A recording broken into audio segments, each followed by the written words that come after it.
Welcome into Words with Wallace. I'm your host, Nick Wallace. Coming at you, it is Monday, September 16th. What is up, everybody? I hope you guys are enjoying the NFL season as much as I am. I know we're not going to be covering the NFL on this podcast, but it's been a lot of fun, man. I totally dropped the ball on getting an episode out last week because I was a little busy watching Monday Night Football, making sure the fantasy teams were performing all right. We're actually undefeated as of right now. Surely that's going to all go to shit now that I've announced that on the podcast.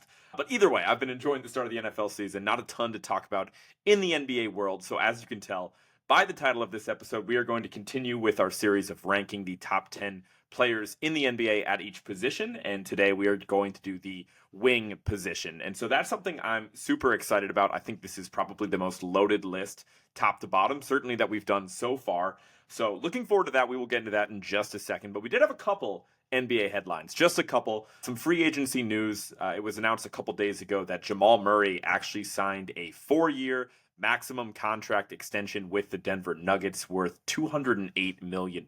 So I actually saw some Nuggets fans online that weren't super thrilled about it, which is kind of funny, like how quickly people turn on star players. But let me just say that deal makes a ton of sense. I saw some Celtics fans out there comparing the Jamal Murray deal next to Derek White, and Celtics fans for praising Brad Stevens, but you can't do that. Jamal Murray is at a much younger phase of his career, of course, an NBA champion. I know he had a rough series against the Timberwolves in the playoffs, and he didn't play that well in the Olympics, and there's some health concerns. But look, you didn't even have to pay him nearly as much as the Celtics had to pay a guy like Jaylen Brown, who made an All-NBA team at this time last year. And look at how that Jaylen Brown contract has aged. So let me just tell you, Nuggets fans, you should be very happy to have Jamal Murray locked up for the long term. Again, didn't have to pay him a supermax because didn't make an All-Star team, didn't make an All-NBA team, nothing like that. I can't see that becoming a bad contract anytime soon. And then some other news, I think Isaac Okoro signed a 3-year, $38 million extension with the Cleveland Cavaliers. Like that deal for both sides. The player is basically set for life.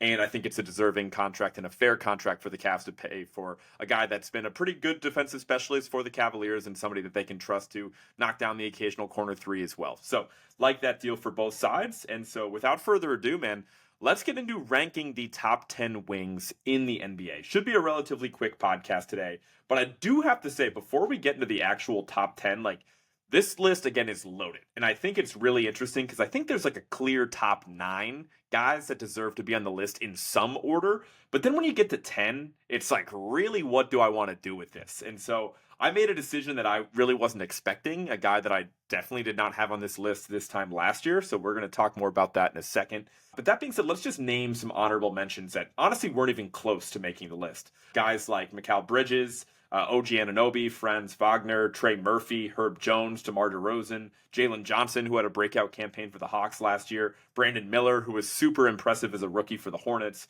Michael Porter Jr., Chris Middleton, Brandon Ingram, all guys that I think are really fantastic players in the NBA. But honestly, again, that was just a massive list of honorable mentions because they didn't even crack my top 13 here. So let's get into it. I did have 3 honorable mentions I wanted to talk about in a little bit further detail before we got to the top 10. And at number 13, this is where I have Jalen Williams of the Oklahoma City Thunder. Again, you could put him as high as 10, and I really wouldn't give you much pushback, especially since I am, again, projecting what I expect these players to be in the 2024-2025 NBA season, right? I do expect J-Dub to get a little bit better in the offseason, improve on some things, but I just couldn't get there quite yet at him in the top 10. He did disappoint a little bit in that playoff series against the Dallas Mavericks, and I think just in general, he still needs to take a leap before making it onto the top 10 because you need to be a bona fide star in the NBA in order to be on the top 10 at the wing position. I just think he's not quite there yet. It wouldn't surprise me at all if he's there. He has massive two-way potential, and I love him as a compliment to Shai Gilgeous-Alexander, but just need to see a little bit more of him, especially in big games, before he cracks the top 10. Number 12 on the list, a guy that statistically definitely should be in the top 10, but I think the eye test might tell a little bit of a different story. At number 12, this is where I have Julius Randle. I think he plays more like a wing than he does like a big man, so felt like he should at least be an honorable mention on this list. I think he was at he's basically 25 and 10 with a decent number of assists as well, and I felt like last year before getting hurt, he actually cut down on the three-point attempts a little bit and became a little bit more efficient as a scorer. It'll be really interesting to see how he fits in with the Nova Knicks that they have going on there in New York. And so I'm a little hesitant to put him any higher just because, again, the body language with him is terrible. Don't necessarily love what you're getting from him on the defensive end of the court either, and just haven't seen him play a ton of winning basketball in his career despite playing for, 3 or 4 different teams now at this point. So couldn't quite get there on Julius Randle. At number 11, a guy, again, obviously I was extremely close to putting in my number 10 spot. This is where I had Scotty Barnes of the Toronto Raptors. I felt like he needed to be an honorable mention as well. Just with the leap that he took going from his second season in the NBA to his third season last year. Definitely impressed a lot of people, improved the shooting percentages, improved his scoring quite a bit. Overall was a better playmaker as well, especially with the absence of a true point guard there in Toronto. And so I really like Scotty Barnes. It's just, again, the Raptors were so shitty last year that it was hard for me to make the argument to put him any higher on this list. I know he's a fantastic two-way player as well. And again, after coming into the NBA, winning Rookie of the Year, definitely having a disappointing sophomore season where he left a lot to be desired by a lot of people out there, especially Raptors fans. And for him to bounce back like he did in year 3, I am expecting a really good year for Scotty Barnes, but couldn't quite get there to have him crack the top 10, especially with the Raptors not being super competitive. And now let's get into business. Again, ranking the top 10 wings in the NBA. At the number 10 spot, again, a guy that I was pretty surprised to have here myself. I had to give Pascal Siakam the nod of formerly the Toronto Raptors and now currently the Indiana Pacers. Would be really curious to get a Raptors fan's honest opinion of that assessment of having Pascal at number 10 and Scotty just off the list at number 11. I'm sure a lot of Raptors fans are yelling at me right now just saying that, Scotty Barnes is already a better player than Pascal Siakam. But look, I have to admit that while the Pacers playoff run, I think, was, again, a lot of that was due to injuries, right? The injuries that they faced off against the Bucks in round 1. No Giannis, missing Dame for multiple games in that series, and they go on to round 2, and the entire Knicks roster is basically depleted by the end of the series. But that being said, look, the Pacers still had to go out there and win. I think the Knicks series genuinely could have gone either way. I don't think they would have beat the Bucks, but that's really just my opinion. But look, the moral of the story, especially against the Celtics in the Eastern Conference Finals and then the previous round against the New York Knicks, I would make the argument that Pascal Siakam was actually the best player on the Indiana Pacers, which I know it sounds crazy because Tyrese Halliburton was a third-team All-NBA selection, even though I didn't agree with that whatsoever. Tyrese was kind of the face of that team, but Pascal was fantastic for them. And just during the regular season last year, putting up 22 points a game, 7 rebounds, 4 assists, 54% from the field and 35% from 3, really impressive percentages across the board. And he's always a guy that we played against him a lot early. We, being the Boston Celtics, of course, played against the Toronto Raptors pretty early in Pascal's career a few times. And I just kind of pointed out, especially in a playoff series, you realized how limited he was offensively back in the day. And now he just continues to add a lot to his game. He can score from the wing. He's a much better perimeter shooter. He just seems to have a much better feel around the hoop. Just watching him in greater detail in Indiana, he's exactly what that team needed. Obviously, the decision to trade for Pascal Siakam was fantastic. I believe he re-signed at some point this offseason, so that's why Indiana went out and made that move, because they weren't going to be able to afford to sign Pascal outright. And immediately that trade paid off in a big way by the Eastern Conference Finals run that the Pacers were able to make last year. So I just had to give Pascal the nod due to the recent playoff success. He's a really talented defender as well, just a guy that plays with a ton of energy. And I think right now he's a better player than every single person I named in the honorable mention section. Now, obviously, some younger guys like Franz or Jalen Williams or Scotty Barnes can all pass Pascal Siakam in this upcoming season, but I have to give him the nod for right now at the number 10 spot. At number 9, this is a guy that can be pretty tricky to rank due to durability concerns and just his terrible podcast takes. Got to give the nod to Paul George here at number 9 for the Los Angeles Clippers. Look, Paul George had a really great campaign last year. You could definitely make the argument he was the best and most consistent Clipper, especially with Kawhi missing quite a few more games than Paul George even did. But he played in 74 games. He averaged 23 points a game last year, 5 rebounds, 4 assists. Still a really fantastic two-way player as well. Not quite as good as what he was in those early days in Indiana as well as Oklahoma City, but he's still a pretty fantastic defender, knows where to go with the ball. And look, I like Paul George. I do for the most part. His game, he's so smooth to watch. And it'll be pretty interesting to see, obviously, a rejuvenated version of Paul George going into yet another new environment in Philadelphia, where I think he's going to be the third option offensively, What I think will be more interesting is, does he go back to taking that alpha mentality on defense and matching up against the team's best like perimeter ball handler, or at least best opposing wing on the offensive end of the court? Like, is he going to take that challenge? I feel like the Sixers are probably going to need him to, whether he wants to or not. And so it'll be interesting to see if he kind of gets that defensive intensity back with him being able to take less of a load offensively. But either way, we know what Paul George is at this point in his career. He's been in the league for 13 years now at this point, which kind of sounds crazy, and he's still doing everything at a really elite level. So you got to love Paul George at number 9. Moving on to number 8. This is, again, a guy that's really tricky to rank, but when he's right, he's as talented as nearly any player in the NBA. Zion Williamson at number 8 on my list played in 70 games last year, certainly the most of Zion's career. Was pretty fantastic for that Pelicans team, and we were truly robbed of being able to see a playoff version of Zion Williamson with him getting hurt. Zion actually got hurt in the first play-in game in which they lost to the Lakers. Then they ended up winning the second play-in game, which ultimately got them the 8th seed. And of course, they were promptly swept by the Oklahoma City Thunder.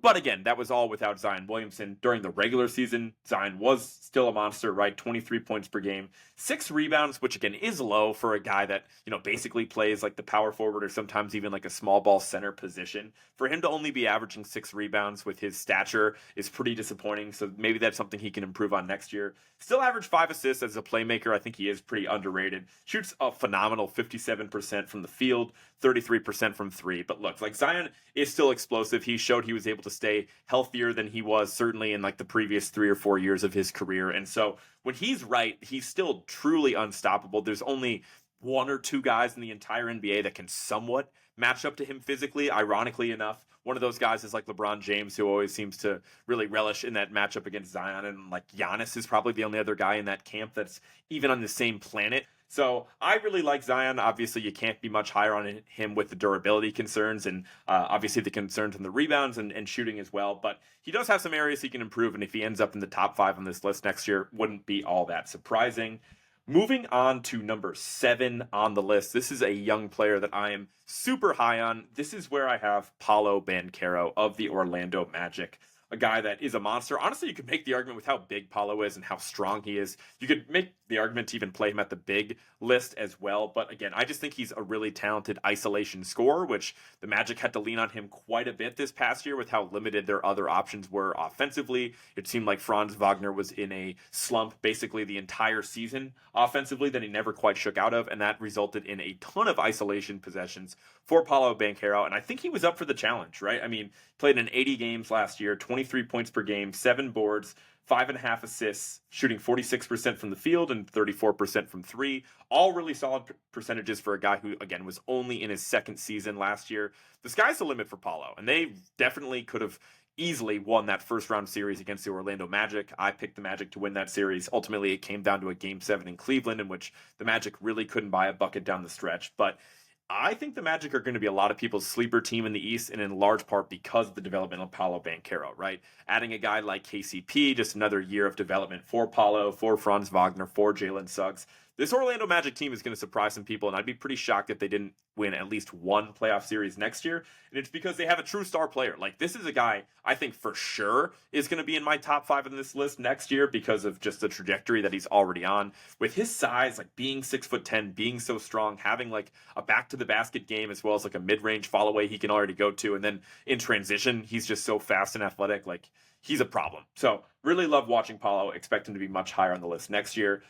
Almost put him 1 spot higher, but I had to show some respect to number 6 on my list, who is, of course, Jimmy Butler of the Miami Heat. I think it would have been a little too disrespectful to have a guy like Paolo over him, just with how quickly we forget about Jimmy's incredible NBA Finals run the previous season against the Denver Nuggets. But last season was definitely a really down season for Jimmy Butler. Only played in 60 games, so he wasn't eligible for all NBA teams or anything like that. The Heat, again, kind of sleptwalked through the regular season, ended up being an 8 seed, matching up against a powerhouse in the first round in my Boston Celtics.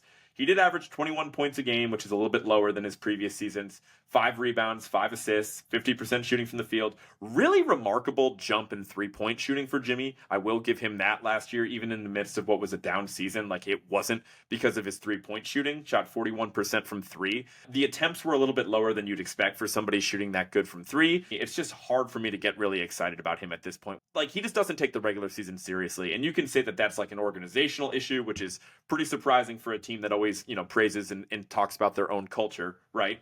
But that being said, the team doesn't take the regular season seriously. And durability is a concern at this point with Jimmy Butler, especially with him not being available for the entire playoffs for the Heat. He, of course, wasn't available in that first round against the Boston Celtics. I'm sure there's some delusional Heat fans out there that think the series could have gone a bit differently if Jimmy was healthy. I'm certainly not in that camp. This was a very different Boston Celtics team. But we know what Jimmy Butler gives you, right? An incredible playoff guy, like the ultimate playoff guy in the entire NBA. Right? I don't think there's a player in the NBA that increases their play once the playoffs roll around as much as Jimmy Butler does. So you have to give him the nod for that. You have to respect his two-way prowess, how intense he is on the defensive end of the court.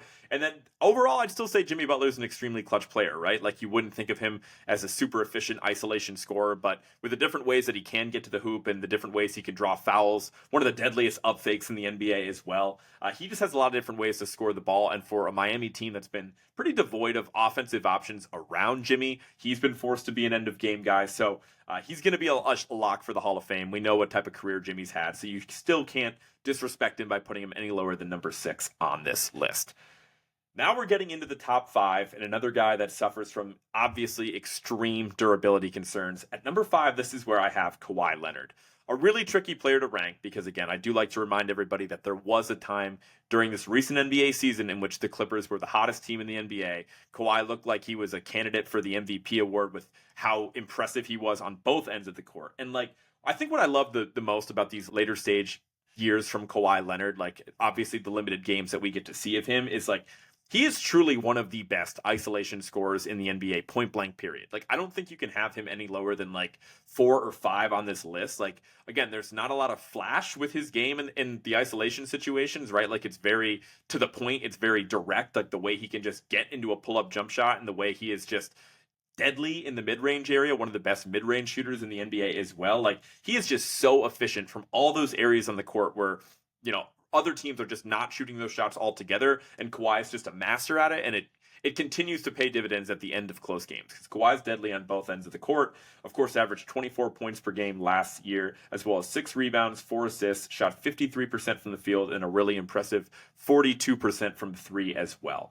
And so, again, I think you could definitely make the argument he should be higher on this list. It's just hard because everybody in front of him is considerably more durable than Kawhi Leonard at this point in his career. And this is after a year in which Kawhi, again, played a full 68 games, ultimately made second team All-NBA. So he was recognized for having the most consistent season that he's had in quite some time. So happy for Kawhi in that regard. But again, when the team needed him the most, heading into the playoffs, he was available for 1 or 2 of those games in the first round against the Dallas Mavericks. And the games that he played, he was clearly hobbled. He was actually a shell of himself, and I think the team performed a little bit better without Kawhi, which is obviously ridiculous. If he was fully healthy, I think that series could have gone differently for sure. But that being said, it was another disappointing season for the Clippers. I know there's not a lot of hype around that team in the aftermath of losing Paul George, but the reality of the situation is if Kawhi can somehow, some way, string together another 60-plus game season, the Clippers could be a lot more competitive than people think, even in a loaded Western Conference. That's just how much respect I have for Kawhi Leonard.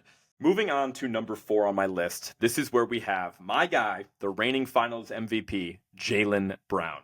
Very excited to have Jaylen this high on the list. I think it's warranted. I'm really interested to see what the reaction to this is going to be. I think there's going to be a section of people that are not Celtics fans that might see this list and think that that's way too high. And I think at the same time, there's a subsection of people out there that believe Jaylen Brown's the best player on the Boston Celtics. So maybe in that case, this is a little low for JB. You guys are just going to have to comment and let me know. But either way, Jaylen Brown had easily the best season of his career during the regular season and improved on that during the playoffs as well. Played in 70 games in the regular season last year, 23 points a game, 6 rebounds, 4 assists, 50% from the field and 35% from 3. But of course, in the playoffs, he was a part of that masterful Celtics run in which they only lost 3 times. He was named both the MVP of the Eastern Conference Finals as well as the NBA Finals, and was a monster on both ends of the court, right? The energy and the aggressiveness that Jaylen Brown plays with is a huge reason, and arguably the main reason that the Celtics were able to win a championship. I feel like the biggest weakness was in what was, again, a masterful season by the Boston Celtics was that, again, their offense would just kind of fall into lulls, right? Where everybody's being a little passive, the shot selection gets a little crappy, right? And the Celtics usually would start off really well and build up a massive lead, but they'd find themselves over the past several seasons blowing that lead because their offense just goes stagnant. And again, there isn't that true alpha on the team to take the shots or get all the way to the basket. And that was really the difference in Jaylen Brown this year. Like, the way that he could get to the basket and just muscle through guys, overpower guys all around the rim, really whenever he wanted, especially toward the end of close games or when a Celtics, 20-point lead had just dwindled down to 10 and we needed a big momentum bucket. Jaylen Brown was that guy for us all year last year, whether it was the regular season or the playoffs. And then, of course, the pride that he took in guarding Luka Doncic for large portions of the NBA Finals just shows you the type of character that Jaylen Brown is working with just shows you the type of aggressiveness that he has on both ends of the court. And so I think Jaylen Brown gained a lot of fans this past season. While Tatum seems to always be getting shots at people calling him corny and not liking the things he says or does off the court, Jaylen Brown, I think even some Mavericks fans out there was like, man, I just love the way that guy plays. Had a lot of conversations about him over the past couple months. And so I think it's much deserved to have Jaylen Brown at number 4 on this list. Again, the reason he's higher than guys like Kawhi Leonard and Jimmy Butler, which I know to casual NBA fans, that sounds pretty crazy, but durability matters, man. And Jaylen Brown plays in 70-plus games every year of his career. Knock on wood, we're expecting more of the same this year, and especially just with how much harder he plays than guys like Kawhi and Jimmy Butler in the regular season, and just the way he was able to turn that into an NBA Finals run. Like, now that he's over the hump, I am very confident in putting him above guys like Kawhi Leonard and Jimmy Butler. Like, those are trades that the Los Angeles Clippers and the Philadelphia 76ers make in 1 second, hands down. And I know the age is part of that, but also it's just a player that you're getting in Jaylen Brown, getting a younger version of those wing defenders that came before him. And he's finally coming to his own on both ends of the court, and obviously super impressed with the season that Jaylen Brown had last year. Moving on to number 3 on my list, a guy that's particularly difficult to rank. This is where I have LeBron James. You guys might have heard of him at this point, especially in the wake of the Olympics. Like, there's a part of me that thinks you could put LeBron as, I know you can put LeBron as high as number 1 on this list. I'm obviously not going to do that, but especially after that incredible Olympics run, like, the respect for LeBron seems to be at an all-time high, and it probably should, right? Even in year, what was that, year 20 for him last year, year 21, whatever. He played in 71 games. Had 26 points per game, 7 rebounds, 8 assists, the typical numbers you can expect from LeBron. A resounding 54% from the field, as well as 41% from 3, which I believe is a career high for LeBron as well. So yeah, he was a monster. And again, every time I look at those stats for LeBron or Anthony Davis, his counterpart, I am just more and more shocked the Lakers were not even a top 5 seed in the Western Conference. And again, I know the West is really tough, but it's like, come on, man. You got such an amazing season from both LeBron and Anthony Davis, in which they were basically healthy the entire time, and they still couldn't get high enough in the regular season to avoid Denver in round 1. And I think we would be talking about this Lakers series a lot differently if they didn't get matched up against one of the most talented teams in the NBA in round 1. But look, that's how it played out. So going back to LeBron here, obviously he is one of the best players in NBA history. I don't think you can have him with a straight face any lower than 2, but just analyzing what he's going to look like in his age 40 season, heading into his age 40 season, which is absolutely nuts. Like, obviously LeBron's going to coast at times, right? He's not going to give maximum effort every time. He's a master at picking his spots, especially on the defensive end of the court. Like, good God, like, I'm looking at his basketball reference page right now, and I'm like seeing like the 6-time all defensive teams that he made, like, which are very deserved for that time. But like, that is when we really start to realize how old LeBron is, because it's been a while since he played that type of defense. And again, I am picking nits, but when you're top 3 at your position in the NBA, that's what I'm doing at this point in time. And so just with, again, the concerns around the Lakers, like the fact that they weren't able to build a better team around him, like he takes a little bit of a hit for that. And I know it was amazing to watch him lead a team of the best athletes that our country had to offer on that stage in the Olympics. He was the best player on the Olympic team. He was undoubtedly the leader. He had repeated clutch moments. Like, that was awesome for him. But now he's got to go back to reality. And the reality is that he's on a play-in team in the Western Conference, and I just can't get any higher than number 3 with LeBron at this point in time. That's just my opinion. You guys can let me know if you disagree. Moving on to number 2 on my list, another old-timer at this point, another old head, if you will. This is where I have Kevin Durant. So he played in 75 games last year, 27 points per game, 7 rebounds, 5 assists, 52% from the field, and 41% from 3. I mean, KD can just sleepwalk his way to 25 points like it's nothing. We've been saying that forever. He is the most effortless scorer I've ever had the pleasure of watching, certainly in my lifetime, anyways. One of the best scoring forwards of all time, probably the best scoring forward, the best scoring wing of all time. Like, there's just so many different ways that Kevin Durant can give you a bucket.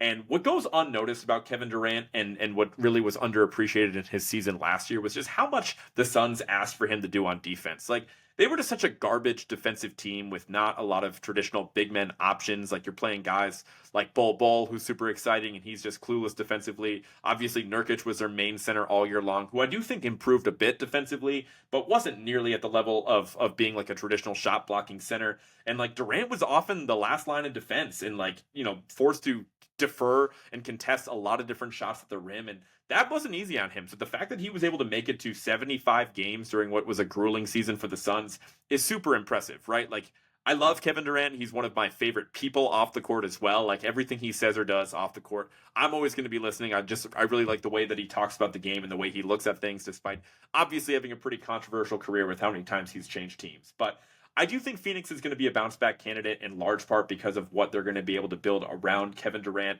and Devin Booker at this point in time. I think at this point he's just a little bit more consistent than LeBron James, especially with what he gives you on the offensive end. And I just think I was more impressed with the season that Durant had last year individually compared to LeBron. You're always going to be splitting hairs with those two, but I feel pretty confident putting Durant at number 2 while LeBron's right behind him at number 3. Moving on to number 1, my top wing in the entire NBA heading into next season. This is where I have my guy, shouldn't be a big surprise, Jason Tatum of the Boston Celtics. I actually had Tatum at number 1 on my list last year, so him going out and winning an NBA title definitely solidified his spot on my list this year as well. I just feel like Tatum's obviously gotten a ton of criticism lately, which does make sense in some regard, right? Like, a lot of it's really all unwarranted, but it just kind of boils down to him being in the spotlight now more than ever before after winning a title. He's on the cover of 2K. He's doing media spots. He just wrote like some children's book or whatever. Like, there's just been a lot of Jason Tatum conversations that have been had over the summer. And a lot of it is just kind of criticizing the guy. So let me just kind of remind you about the guy that we're talking about here, right? He's a guy that's incredibly durable, incredibly consistent on both ends of the court. Played in 74 games last year, averaged 27 points per game, 8 rebounds, 5 assists, shot 47% from the field and 38% from deep. Obviously, the numbers are very good, right? They're very solid, but they're not necessarily marginally better than Kevin Durant or LeBron James. And so, why am I so confident putting Tatum on this list? It's because I feel like at this point in their respective careers, Tatum is the most well-rounded player at his position. And I think you saw it in the playoffs too. Like, I understand that the Celtics roster was loaded and you had 5 guys that you can genuinely make the argument were star players in the NBA, but to still be the guy that most teams cue in on defensively, right? Like, even in the finals in which, Jason Kidd's coming out and saying that Jaylen Brown is the best player on the Boston Celtics, like, then coach your team that way. Right? The attention that Jason Tatum would get every single night was still more than anybody else on the Boston Celtics. And so he was put into his position where, as much as I love Drew Holiday at the point guard position, he's not a traditional playmaker. And so Tatum's the one with the ball in his hands, having to make a read, diagnose where double teams are coming from, where the open man is going to be. And I think the real leap that he took in this past season, and that's what I love about Tatum as well, he just adds something to his game every single offseason. It was that playmaking that took that last leap, right? Like, obviously there were moments where he's still going to make mistakes and maybe he was a bit overwhelmed or whatever. But for the most part, like, he was always making the right read. Like, he was responsible for the vast majority of the Celtics points. And even in the NBA Finals, in which, people wanted to say he played like crap and got carried to a win and whatever, he still led the Boston Celtics in points, rebounds, and assists over the Dallas Mavericks. That's in part why I think he was deserving of winning Finals MVP. I think you're splitting hairs with him and Jaylen. But that being said, I think that has just led to a lot of hate for Jason Tatum. You're going to continue to see hate for Jason Tatum because that's just how it is with the way modern NBA fans are. But that shouldn't distract any real NBA fans out there and anyone who really watches the game from realizing what an incredible player that Jason Tatum is. Like, really doesn't say shit. Like, again, if you want to say that he's cringy or you don't like the decisions he makes or how he positions himself in the media, like, whatever, but he's really not saying shit about anything negative about his teammates, anything negative about his coaching, anything negative about the shots that he's willing to take and what other people are saying about him. Like, he just shows up in hoops, man. Like, that's clearly all he cares about. He's been a blessing to the Celtics franchise. Like, the fact that we actually were able to get over the hump and win with Jason Tatum and Jaylen Brown as their best players was an amazing feeling that I think this is always going to be my favorite Celtics championship. It would be really tough to see any team topping what we just saw last year. And I think in large part, the reason that the Celtics are so well positioned to go into next year is because they have that same stability with Tatum and Brown. Like a lot has been said about them this offseason, but I think they're going to answer the call and defend the belt pretty well. And so that being said, love Tatum. I love what he brings in the defensive end. I think it's better than virtually everybody we've talked about on this list, besides maybe Jaylen Brown as like the two best defenders on the list. Kawhi is obviously in that conversation as well when he's healthy, but again, the durability concerns come up. And just the way he's able to play make, score the ball, and just be really flexible in whatever the team needs on a night-to-night basis, feel really confident about putting Jason Tatum at number 1 on my list. So that is going to do it for the list. Let's just quickly run through my top 10 from start to finish again. Again, my honorable mentions at 13, 12, and 11 respectively were Jalen Williams, Julius Randle, and Scotty Barnes. They all just missed the cut. But at number 10, I had Pascal Siakam. Number 9, Paul George. Number 8, Zion Williamson. Number 7, Paolo Banchero. Number 6, Jimmy Butler. Number 5, Kawhi Leonard. Number 4, Jaylen Brown. Number 3, LeBron. Number 2, Kevin Durant. And number 1, Jason Tatum. Comparing it to my list from last year, not a lot changed. Obviously, this is a position that's filled with a ton of fantastic veterans in the NBA, so there wasn't a ton of turnover. But at number 10 last year, I actually had Lauri Markkanen, who, full disclosure, I think he's talented enough to be in my top 10. He definitely would have snagged at least number 10 spot this year. But after watching more Lauri Markkanen tape this offseason, which I did actually do, believe it or not, I think he is a little bit better fit as a big, just given that he's 7 feet tall on some of the lineups that Utah was throwing out last year. I think you could put him on either list, but the big man list needs another really talented player like Lauri Markkanen. So we're going to put him on the bigs list. He was number 10 on my list last year, followed by Zion at 9, Paul George at 8, Brandon Ingram at 7, which was probably a mistake looking back. Jaylen Brown was 6 for me last year. Kawhi was 5. Jimmy Butler was 4. LeBron was 3. Durant was 2. And Tatum was 1. But that is going to do it for me from this week. Should be back same time next week with another episode, either bringing on a guest or breaking down the top 10 big men in the NBA, which will be the last episode of this ranking series. And then before you know it, the season is going to be here.